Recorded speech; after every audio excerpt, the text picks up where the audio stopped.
One thing both of us were very passionate about and remain passionate about is this concept of preventative wellness, right? Instead of, living 30, 40 years semi-healthy or not so healthy, and then trying to fix everything in the hospital, right? Or the healthcare system, how can we help people and encourage them to become educated and to take action on a daily basis, to stay healthy and stay fit for the long run? It's important, to slow down and recognize you are the master of your own destiny in many ways, right? The way that you set up your schedule, the way you calendarize, the things you prioritize throughout your day-to-day process is really what's going to move the needle in the long run. Do you have any tactics or advice for them? I do. I think the first one is finding some sort of breathwork practice, right? Most people go through the day and never even think once about their breathing, right? But we breathe nonstop. We're always breathing in and breathing out. But when do you actually slow down and focus on that breath, on your body being a body, right? Being a present physical system on earth, on the ground, right? And you hear the phrase down to earth, right? That has many connotations. The reality is, if we slow down and we sit with ourselves or in a group setting and we focus on breathwork, whether it's Wim Hof method, whether it's fast breathing, whatever that looks like for you and what makes you feel good, it's important to slow down and have some sort of breathwork practice. 30 seconds a day is really all it takes. Yeah. Doing a slow meditation, setting your alarm, 30 seconds, 60 seconds, and eventually you might build yourself up to 10 to 15 minutes. And if you do that once or twice a day, you'll notice that you don't react as quickly to things that happen along your path. You actually slow down and you analyze and you reflect and then you respond accordingly. It's a misconception because yoga is the kind of thing where it's similar to walking, right? No one's good walker, right? Practicing yoga is really a way for you to slow down in your body and in your mind. And it's not how flexible you are or how stretchy you can be in a certain pose. It's how consistent you are to actually, clear your head and allow your body to, lengthen, for example, when you're so pent up typing all day or, playing sports. We have 60,000 thoughts every single day. That's incredible. 60,000, anywhere ranging from what you're going to eat to what does he or she think. Judging others. Yeah, to how do you judge others? Do they judge me? 60,000, right? I mean, that's just an incredible amount of thoughts. And most of them are recurring and negative too, right? Exactly. Yeah. What question do you want to ask the next guest? Yeah, I would say the next question, and I'm also curious if there was already a question for me from the last guest, but the question I would ask for the next guest is, what is your biggest obstacle for getting to where you want to be when you are in the last couple decades of your life? When you look back at your life and think, what kind of impact did you want to make? What is the biggest obstacle that you think you will have to overcome? It may not even exist today. It may not even be on the platter of options. But what would you say would be that biggest challenge and obstacle to overcome? And how do you plan to overcome it when it does come? What is the most important lesson in life? It's a great question because I would say humbly, I'm still learning, right? I'm growing. And I think there's tons of lessons that are still being bestowed upon me.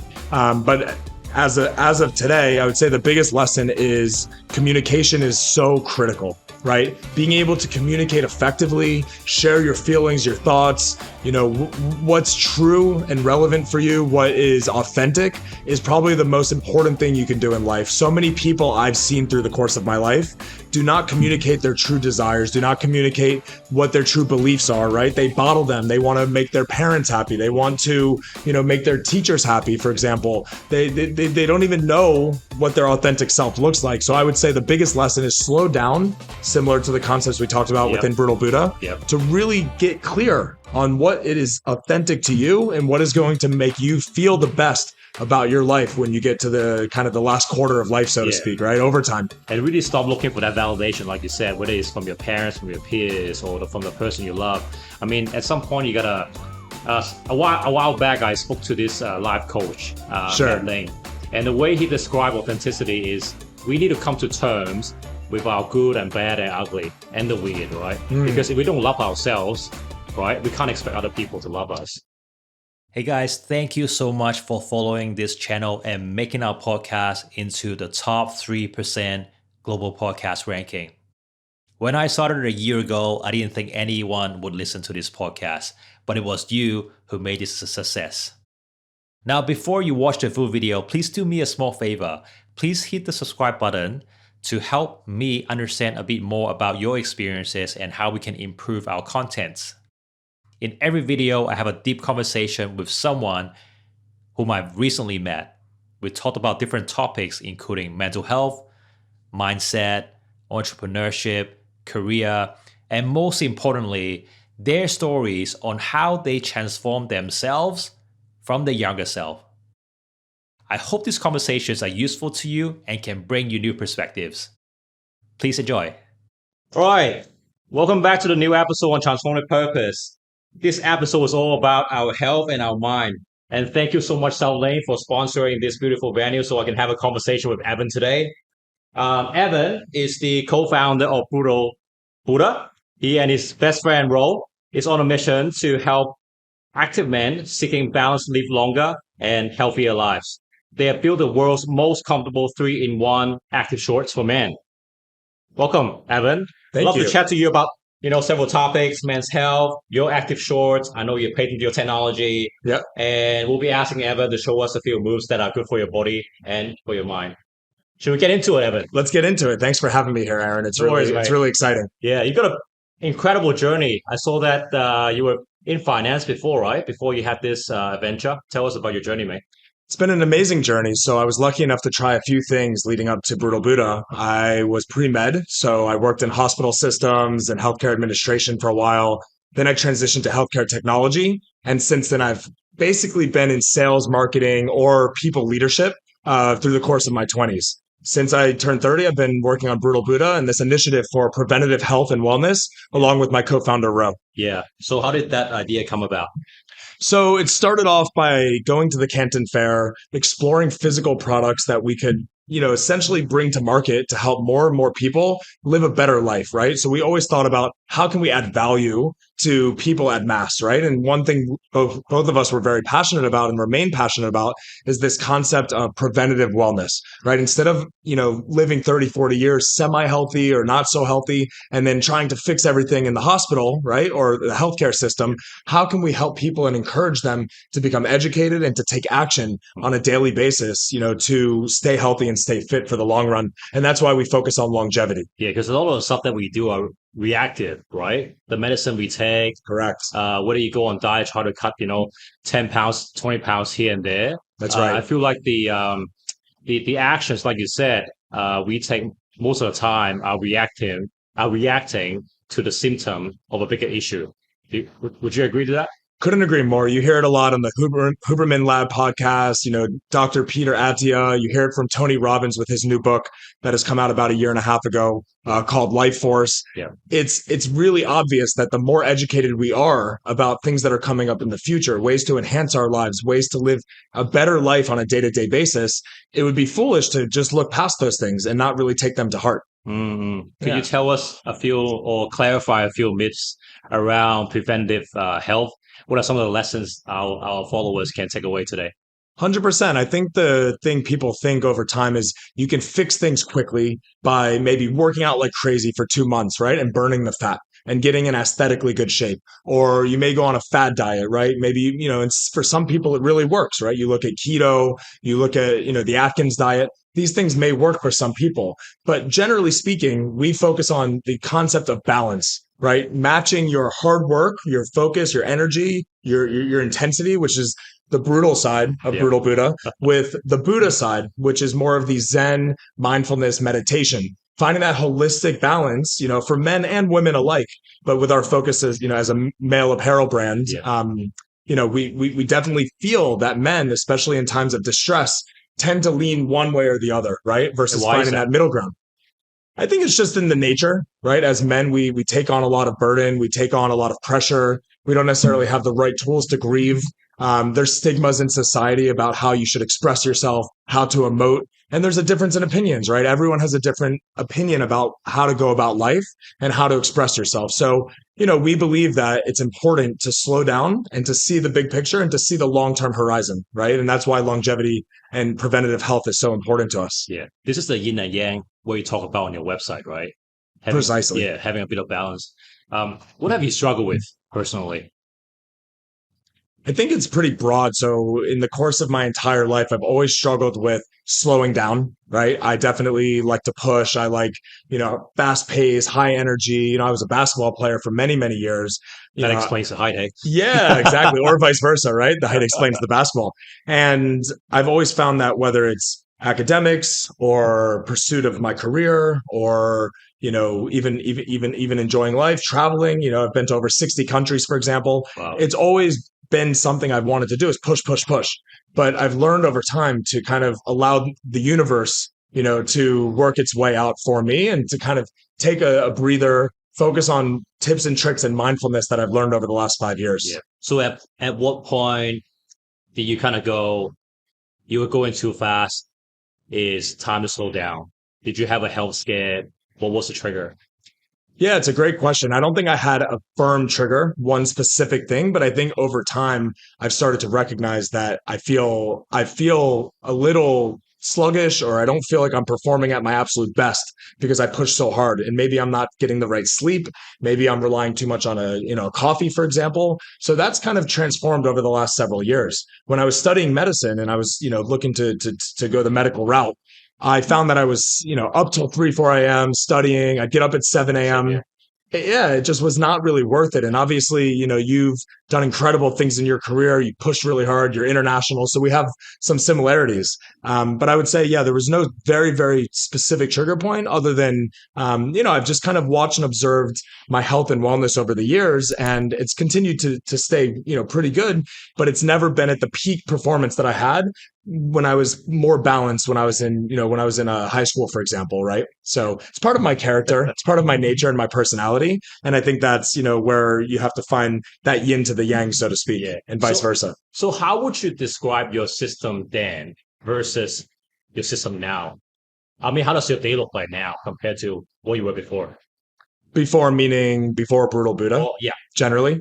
Yeah. So I think the difference of being in, finance, technology, healthcare, working in a system, for example, a corporation or a mid-sized enterprise, you find that you have, views from the top, so to speak, and it funnels down and you actually have to focus on what is going to move the needle for the larger term strategy, the longer term strategy that organization has. Whereas at Brutal Buddha, we're actually leading the strategy, we're leading the transformation, which ties nicely into this video cast.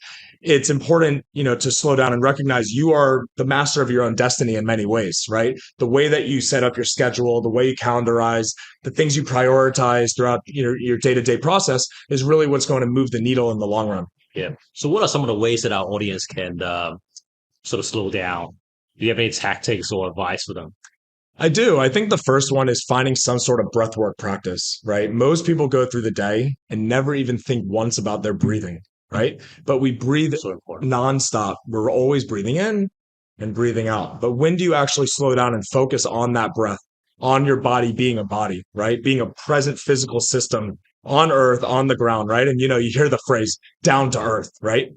That has many connotations. The reality is, if we slow down and we sit with ourselves or in a group setting and we focus on breath work, whether it's Wim Hof method, whether it's fast breathing, whatever that looks like for you and what makes you feel good, it's important to slow down and have some sort of breath work practice. 30 seconds a day is really all it takes. Yeah. Doing a slow meditation, setting your alarm, 30 seconds, 60 seconds, and eventually you might build yourself up to 10 to 15 minutes. And if you do that once or twice a day, you'll notice that you don't react as quickly to things that happen along your path. You actually slow down and you analyze and you reflect and then you respond accordingly. So it's a really good practice, to actually focus on your breath. Yeah. I would say another practice is also body movement. So, you hear all the time exercise is so critical. It doesn't have to be such strenuous exercise. I've found that even just walking and, this is such a great place for it, but really anywhere you are in the world, just going for a couple walks a day to get your body moving and to get away from the sedentary lifestyle of what most of us have, which is behind a laptop, business is done on mobile devices. Yep. We're always on technology, right? So taking a pause from technology, doing, whether it's a 12-hour, 24-hour, or, even sometimes a full 1 week retreat away from technology is actually really good for the brain. Yeah. We keep hearing do at least 10,000 steps Yeah. on a daily basis. Do we need to do 10,000 steps? Is there a magic number? What's your take on it? I'm a really big believer in the concept of steps. I think it quantifies how much you're moving during the day, obviously, but I think it's more of a lifestyle change, right? Because what happens is if you miss 2 or 3 days and you end up at 2,000 steps, 3,000 steps, you start to feel low about yourself. So I think it's good for people who naturally are moving anyways and they want to feel accomplishment from that kind of activity. But the more important thing is to recognize your lifestyle. Maybe instead of saying the number of steps, say, I'm going to walk to the office, or I'm going to take a 15-minute walking break, or I'm going to take at least one call per day walking, whether the call's 5 minutes or an hour. If you have that mindset, the steps kind of make up for It's themselves. arbitrary. Yeah, It doesn't really matter. right. And I actually love that. I think one of the things that I noticed that is I think society puts so much pressure in us that sometimes we get so caught up Hmm. in our goals Hmm. that we forget that what is even more important is to have that consistency and Right. have that system and habit in you rather than chasing for that arbitrary Hmm. goal, right? That Hmm. you set up for yourself. Couldn't Tell agree us more. about so a few years ago, you and your best mate, Ro, you stumble upon a business opportunity. You're looking for apparel for men and you couldn't find it. So tell us your journey. What happened there? Yeah, so a few years ago, we were both in yoga classes. We were, exploring that concept of yin and yang, right? Body movement. We worked out. We practiced, weightlifting. He was into rugby, so he was practicing with the team. I played basketball. Uh, So we're both team sport guys, right? But individually, we came together and we were going to the gym, lifting weights, training, working hard. And we realized something was missing, for us to really find that balance in our personal lives, matching it with our professional lives. At the time, we were still in corporations. So this all started on the side in the very beginning. And we started to practice yoga and we started to get really into it. We really loved the concept of, movement on the mat, meditation, listening to the instructor, challenging yourself to do a pose a little bit further each time, inversions, downward dogs, the whole thing, right? Tightening the core. Have you ever practiced yoga? yeah, yeah. I'm not good Okay. at it. It's a misconception because yoga is the kind of thing where it's similar to walking, right? You're not, no one's good walker, Yeah. right? Practicing yoga is really a way for you to slow down in your body and in your mind. And it's not how flexible you are or how stretchy you can be in a certain pose. It's how consistent you are to actually, clear your head and allow your body to, lengthen, for example, Mhm. when you're so pent up typing Yeah. all day or, playing sports. So to come back to your question, that evolved into finding out that we didn't feel that great wearing the gear we were wearing. So were wearing basketball shorts, regular gym shorts, the gym clothing. And we were, finding that it doesn't feel that good, right? Something was missing. Mm, Compression layer. Maybe we wanted something that would hold the male parts in place. yeah. Similar to how women have sports bras, something that you feel very confident in when you go practice yoga. And there are some yoga specific brands out there, but we thought, you know what? Let's go to Canton Fair. Let's learn what's happening in the market. Let's see what kinds of products exist and let's tweak it and innovate to build something that does not exist on the market. So that's when we patented the package protector. And we decided to create this concept where you have almost like a net in a cup for the male parts, the Yeah. balls, Yeah. just saying it, right? Yeah, yeah, yeah. Within the shorts, built in. So it's a one-stop shop, right? And I even have a pair here. Check it out. Kind of show you. I don't know if you've ever seen them. These Nope. are the Warrior Reds. Very cool. So, it's pretty much like from the outside, it looks like your average pair of shorts. When you come to the inside, you actually can see here, from the design that it has this crossover design, right? So, here is where you actually place your male parts, right? Yeah, The genitals, yeah. and it stays in there when you do twists and turns. Right, okay. So we found over time that more and more men we spoke with actually had this same problem. And that's when we launched it. Yeah. And I came across your website. You guys spoke to something like over 1,000 men. That's right. Yeah. That's right. Yeah. So through the course of our yoga practice, after every single class, we gently asked if, some of our peers in the class Yeah. and male peers had 2 minutes and we just broke into a conversation. Sometimes 2 minutes turned into an hour. Yeah. Sometimes it was a 10-minute chat. Yeah. And we found from interviewing over 1,000 men that there was a real need in the market. And since then, we have thousands and thousands of customers. We have, a following of over 20,000 across all channels. So we have people who are really bought into the community, right? They want to learn, they want to be part of something, and they want to really transform their lives. Yeah. I want to ask you about your transition because you mentioned you were into basketball Yeah. and your mate was into rugby. And I guess traditionally, and I don't want to stereotype here, but I guess yoga is known more as of a feminine sport if I could put it that way. Sure. I'm curious to learn from you. Why, how did you transition from that masculine sport into yoga? Yeah. It's a great question. I mean, when you think about yoga, it definitely has the connotation of being more feminine. But if you look at the origins of yoga, it actually was male only, right? So it started off as a very masculine, not sport necessarily, but a practice, right? And for us, we found that, in order to counterbalance the intensity of our work, our career, our relationships, the scene, even in a place like here, it was really important to us to counterbalance that with movement, slow movement, various asanas, various breathwork practices and techniques, and getting on the mat and building that consistent practice for elongating and stretching the body, feeling good. You always walk out feeling good Yeah. because it's also quiet, right? You're only listening to the instructor Yeah. typically, or if you do a home practice, then you're listening to yourself. You have to, your own thoughts in your mind. So it's meditative in itself. Yeah. And I think that is a really good thing for stress reduction. So for both of us, we found that, the intensity, the yang Yeah. needed to be met with something that was a bit more yin. Yeah. So we started getting into it. It was Yeah. great. Where do your stress come from? You mentioned about stress. Yeah, I think stress can be both positive and negative. Obviously, there's distress and then there's eustress, right? So, when you have big accomplishments in life, it usually opens up new opportunities, which creates stress, right? So, for example, us starting the brand, it was stressful in the beginning, but in a positive way, right? We were transforming lives. We, got apparel out to thousands of customers. We interviewed them. They helped us to figure out our next range of clothing, right? Which is the shirts and the joggers and the hats. So, for us over the last two to 3 years, I would say stress is a combination of factors. One, physical fitness, right? Like feeling like, okay, maybe your sleep is not as good as it could be or should be, right? If you were, just kind of coasting. Also, family things that might come up where you need to, support family or you need to be there for other people. But generally, I think stress just comes from being in our own minds, right? We impose a lot of the stress that we have in our lives on ourselves. Yeah.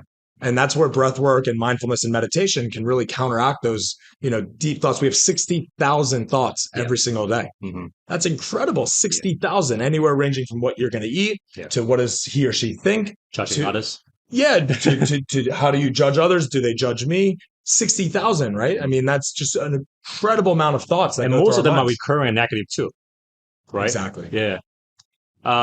So I don't do yoga, but I do try to incorporate some sort of meditation activities into my day to day. So, for example, I hike Monday and Friday. Okay. So when I go up on a hike, like morning trail, I wake up at around 5:30 in the morning. Wow. And do a short run up to the entrance, and no phone. And I'll try to force myself to just pay attention to my senses. Mhm. So I'll pay attention to what I'm hearing, what I'm seeing, what I'm smelling, and then you start breaking a sweat, and you can also feel that too. Mhm. So that's one way of me trying to get away from all the distractions and the noises. And you touch on technologies. And so I was born in the 80s. I'm a millennial, so I've lived the analog days where there was no cell phone, and nowadays like everyone just can't stay away from their cell phone. What's your take on technologies? How should people, look at technology, social media? You mentioned about mental health. So I'm keen to hear your take on this. Yeah, certainly. I mean, I think we live in an era where, of course, everyone has the same amount of time, right? There's no one person in the world, whether the president of the United States or, somebody who's working in F&B, for example, everyone has the same amount of time. So how do you actually manage your time? I think is probably the most critical piece when it comes to technology. Technology should be used as a tool, which is why you see so many things coming up in the world of AI to help us, slow down on how much we're actually spending with technology, right? So I don't know what exactly is coming up in the pipeline as it relates to social media, but I would imagine that we can start to cut out some of the things that are distracting, don't add value, and become a waste of time for us, right? So, if you look at, the way that we spend time on technology, I think it's important to genuinely set boundaries for yourself. No one else will do it for you, right? Parents do it for children, right? You have 1 hour with the iPad, right? But similarly, born in the late 80s, and, technology has been in my life since I've been a teen, right? In my teenage years. And, my mother worked at Motorola. I had beepers. Like it's always been around since my early teen years. So I think it's a matter of timing yourself, setting boundaries, sticking to those boundaries, and also knowing when to be ultra present. Yeah. right? So for example, if you're at dinner or, a meeting, put Don't your look at your phone. technology away, right? Exactly. Yeah. Even the watch, I find a lot of times that I'll just put it away. Yeah. If I Same really here. take it off my wrist or at least mute it Yeah. so that I'm not distracted, because Yeah. distractions are really what, steer us away from our ultimate North Presence. Star Yeah. and Our presence. right? Yeah. No, I love that. I started implementing like tweaks here and there, like you said, right? Putting your phone away, don't put it in your bedroom when you go to bed. And then I try to wind down an hour, at least an hour before bedtime. Mhm. I have dedicated time blocks as to when I check my social media. Mhm. So I get up early, but all of these things I only started implementing a couple of years ago. Okay. Yeah, Okay. How's it impacting you? fantastic. I've got two kids. I've got a 4-year-old and an 18-month-old, right? Right. And I also write a bit in a podcast. Obviously, that's why we're here. But if you want to get any stuff done, you really got to be very disciplined with your timetable. So I get up most days. I get up around 5:30 these days now. Mhm. At the start, it was very hard, right? Because you read books and people tell you, oh, their system, you should get up at this 5 a.m. club. Everyone should get up at 5 a.m. Mhm. But everyone's circumstance is different. You might have young children, right? And my kids might just wake up in the middle of the night. I might have, disrupted sleep. And I feel that, everyone should think about, their own system and try to contextualize it Mhm. and make it their own. And like you said earlier in the conversation, think less about the goals. Right. Yeah. Work on it consistently and then sort of build up your own system. And it's been working out fantastic for me. And I've really seen a lot of benefits just waking up early, getting more stuff done, even before the kids get up. So, Yeah. yeah. 5:30. That's no joke. So do you do it by yourself or do you go I do with it by myself. okay, Yeah. Yeah. I Monday mean, and Friday? Okay. Monday and Friday most days. So Wednesday is my cheat day, my Okay. rest day. So Monday and Friday I hike. Tuesday and Thursday at 7 I've got PT. Okay. And Monday night I've got ball. I shoot hoops around Sai Kun. Oh, nice. Whenever Okay. you're free, you can come join our game. We just play pickup. I'd love to. I'd love Yeah. to. Okay, very nice. And Saturday and Sunday I save my presents for my family Beautiful. and for my Beautiful. friends. Right. Yeah, that's beautiful. I remember one comment that my wife mentioned to me some years ago, and she was like, "I've become this terrible person. Like I was there physically, but my mind just wasn't there." Sure, sure. Right. And you can tell when you're having Mhm. conversation with somebody, right? They Yeah. look away or they check their phone, Yeah, exactly. right? Exactly. Yeah, Very cool. yeah. So, do you want to show us a few tricks as to how people can, what people can do in terms of preventative health? I know you're a yoga practitioner yourself. Any simple moves that people can do from at their home or at Yeah, their desk? 100%. So, the last thing I'll say around Brutal Buddha and what we're actually building, it's more than just the apparel or the physical goods or any services out there. It's really about a community. So I didn't mention before, but, when we were talking about the stress that men take on in their lives, a lot of times they don't have the people to go out to ask for help, Hmm. right? There's a lot of pride, arrogance, ego. And as men, as you could probably relate, it's hard to know exactly what to do, right? Like we typically have, parental figures and we have mentors or people we look up to, whether older siblings or otherwise. Yeah. But we don't necessarily have, peers that are, new as men, right? Like we don't have communities that exist so easily. We started to form them over time, but they go up and down in and out. And I think one thing we focus on at Brutal Buddha is that community aspect. Yeah. People being able to help each other, Love it. share ideas. Uh-huh. So we have a Facebook community you can check out online, over 6,000 on that community, engaging with each other. Yeah. Instagram, we have various offline communities. So between New York, Los Angeles, Miami, here in Asia, Hong Kong, Mhm. and then of course we have various other mid-tier cities across the entire world. Fantastic. So I would love to show some moves and show you a few things you can do, even if it's a 5-minute practice. But Yeah. before doing so, let me hop into my Brutal Buddha gear, Fantastic. Sorry, I forgot one question I need to ask you earlier. please. So I asked my guests to ask a question to the next guest. What question do you want to ask the next guest? Yeah, I would say the next question, and I'm also curious if there was already a question for me from the last guest, but the question I would ask for the next guest is, what is your biggest obstacle for getting to where you want to be when you are in the last couple decades of your life? When you look back at your life and think, what kind of impact did you want to make? What is the biggest obstacle that you think you will have to overcome? It may not even exist today. It may not even be on the platter of options. But what would you say would be that biggest challenge and obstacle to overcome? And how do you plan to overcome it when it does come? Yeah, fantastic. I'll let the next guest. Because I think about this one a lot. So question for you. Please. What is the most important lesson in life? It's a great question because I would say humbly, I'm still learning, right? I'm growing. Yeah. And I think there's tons of lessons that are still being bestowed upon me.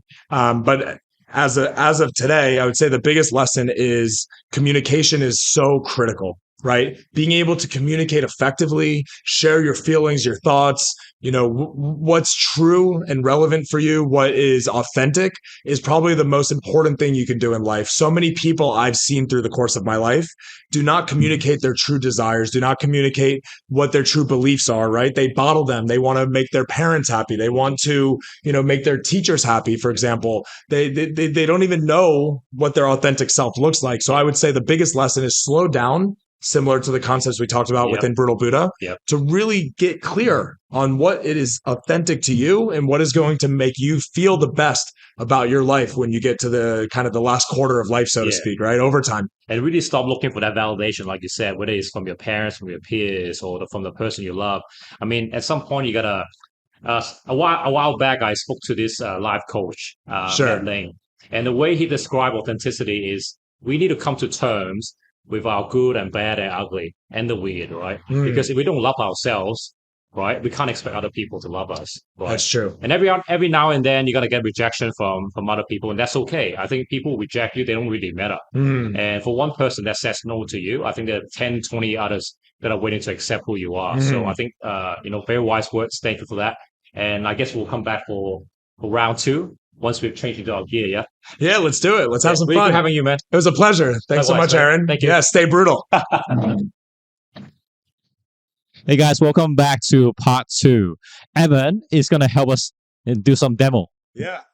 So I'm really happy to be here and excited to show you 5 minutes of different moves and stretches and yoga poses you can do, whether in the office, taking a quick break, or on the mat if you're actually running yourself through a full practice. So let's do this, Aaron. Cool. Looking forward to it. I'll be his assistant. All right. So first off, we're going to roll our shoulders. It's real simple. 3 big shoulder rolls going forward. Big shoulder rolls. Breathe in through the nose and out through the mouth. And then backwards. And this should be fun. So you shake it out. You just want to move your body a little bit, right? Then we're going to cross our left arm all the way. Just twist, pull it over. Go the other side and twist, pull it over. You should feel that stretch really nicely in your shoulder and your back. We're then going to take our hands and we're going to bring it behind our backs. And we're just going to extend our shoulders back like this, right? So you can see the way I'm standing. You look at me forward, it's like this, right? So this should open up your shoulders a little bit. We're going to do our triceps. So arms come up, we pull back, reach for the back, and we switch hands. Nice warrior red shorts you got there, by the way, Aaron. Thank you. All sponsored by this guy. So this is the Brutal Buddha gear. It's really great for movement and flow. It's pretty comfortable, actually. Awesome. Yeah. So with that, we're then going to move into our legs a little bit. We're going to come up like this. We're going to stretch the front part of the leg, which is the quadriceps. So you'll feel that nice in there. Then you'll do the other side. Really quick 5 minutes. Find your balance. Bring your arm out to the side. And from there, you're basically just going to bring your right knee up into your chest, balance, and pull it in. This is a host embarrass himself, right? Yeah, exactly. No, you're doing great. You're doing great. You obviously have good flexibility and good balance. So those are some of the simple moves you can do. Then we're going to just take our hands on our waist. And we're just going to lean to one side. So you can lean to the side with me. Well done, Aaron. Well done. Let your neck drop. You might feel it crack a little bit. And we're going to come back to the other side. Nice. We'll take a few slow twists and turns. And how do you feel? How does your body feel after just doing great 3 or 4 minutes of movement, right? Yeah. So you can do this in your office. You can do this at home. You can go for a walk and do these kinds of movements before and after your walk.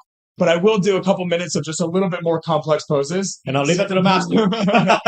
So thank you so much, Aaron. So here we go. So this one is what we call a dancer's pose. So I'll turn to the side. You're basically going to grab the foot like this, and you're going to lean forward. You're going to look at your hand, and you're going to kick back. So you want to focus on balance and kick back, right? So that's one. I'll go to the other side, right? I think I'm a little bit better on this side. And same thing here. So you're going to grab the foot from the inside. You're going to kick back, stay on one foot. This is good balance. Arm comes up. And that's the dancer's pose. We'll now do what's called a tree pose. So this is one where you can really meditate really well. You put your foot on your leg, and you can either stand like this, or you can be in prayer pose, or you can even reach up to the sky. This is great for opening up the hip and also really focusing your mind on one point. So you want to look ahead at one point and stare at that point. Maybe try for 5 seconds. Once you master 5 seconds, you can try 10 or 15, right? So that's that. You can do the other side. And then another one, which may be harder for everyone to see, is really going to be a downward dog. So I won't demonstrate it fully, but basically you're going to reach forward with your hands, right? And your legs will be back. Just going to look down in between your legs, right? So that's more of a ground pose. I would say the next one is a standing pose, but you're now going to flex and actually stretch the outside hip. So you're going to sit down like this, and you're really stretching that outside hip. So you bring it into a figure 4, and you just sit back like you're in the chair position, chest up, and breathe. Make sure you're breathing, and then you'll do the other side. So these are just some of the poses you can try. I highly suggest you check out the Brutal Buddha YouTube channel. We have many, many videos that you can try, and feel free to reach out to us anytime. Welcome back, Aaron. So tell me, how did that seem to you? It feels great, man. Thank you so much. Thank you so much for the demo, Evan. Guys, check out the website. And this is really comfortable. I really like it. Yeah, you can Google us, Brutal Buddha Gear, or just Brutal Buddha, Buddha. And our Instagram is at brutal_Buddha. So come find us online, drop me a line. I'm Evan, co-founder of Brutal Buddha. And Aaron, thanks so much for having me today. No worries. Great to have you here, Evan. And Pleasure. again, also, thank you so much, South Lane, for the beautiful venue today. Stay brutal. Stay brutal. See you guys. Take care. See you on the mat.